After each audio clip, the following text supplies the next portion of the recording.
یہاں تک کہا گیا ہے کہ اگر مفاہمتی کوشش کامیاب ہو جاتی ہے تو یہ اوورسیز پاکستانی ملک میں $1 ارب تک سرمایہ کاری کے لیے تیار ہیں۔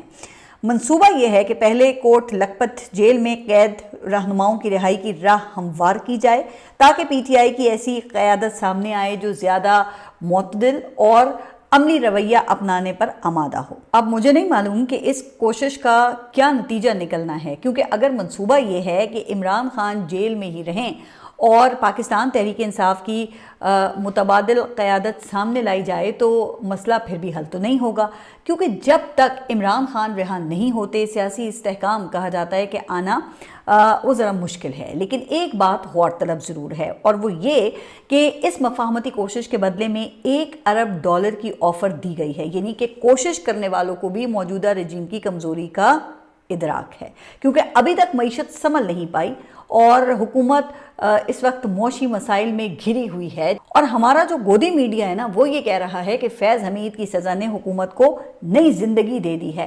وہی ہم نے تو یہ پڑھا تھا کہ حکومت کو عوامی سپورٹ ہی نئی زندگی دے سکتی ہے، لیکن ذرا ڈھٹائی اور بے شرمی کی آپ انتہا دیکھیے کہ ڈھول پیٹ پیٹ کر بتا رہے ہیں کہ کہاں سے اس حکومت کو طاقت مل رہی ہے۔ خیر، جب سے فیض حمید کو سزا ہوئی ہے اب ایک بھیڑ چال شروع ہو گئی ہے۔ فیض حمید کے متاثرین ایک ایک کر کے سامنے آ رہے ہیں۔ ایک یہ کہہ رہا ہے کہ مجھے اس نے جیل میں ڈالا، دوسرا کہہ رہا ہے کہ مجھ سے فیض حمید نے رشوت لی، تیسرا کوئی اور الزام لگا رہا ہے، اور یقیناً ایسا ہو سکتا ہے نا، لیکن میرا مقصد یہاں پہ ویسے کسی کو جھوٹا ثابت کرنا بالکل نہیں ہے۔ لوگوں کے ساتھ زیادتی ہوئی ہے، لیکن یہ سب لوگ پہلے کہاں تھے؟ کیا فوجی ٹرائل کے فیصلے کا انتظار کر رہے تھے کہ اسٹیبلشمنٹ کا ہم موڈ دیکھیں گے اور پھر بات کریں گے کہ وہاں سے کیا فیصلہ آئے؟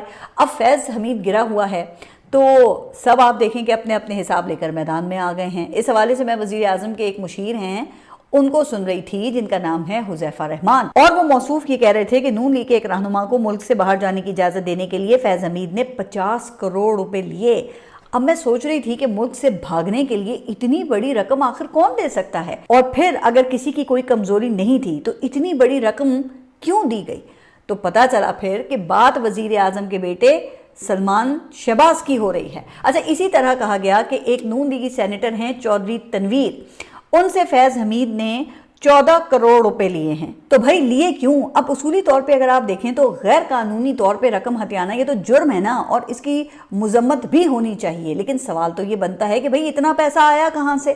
اب اس پر مجھے 2 محاورے یاد آ رہے ہیں، ایک فیض حمید کے حوالے سے کہ مرے پر 100 درے، اور دوسرا اس کے مبینہ وکٹم کے حوالے سے کہ چور کو پڑ گئے مور۔ اب ان میں سے کون سا محاورہ کس صورتحال پر فٹ بیٹھتا ہے یہ فیصلہ آپ نے کرنا ہے۔ اس لیے میں تو ایسے تمام متاثرین سے پھر یہی کہوں گی، اور خاص کر حکومتی لوگوں سے، کہ بجائے سیاسی پوائنٹ سکورنگ کرنے کے نا آپ جائیں اور فیض حمید کے خلاف FIR درج کروائیں، غیر قانونی طور پہ ہتھیائی گئی ایک ایک پائی آپ وصول کریں۔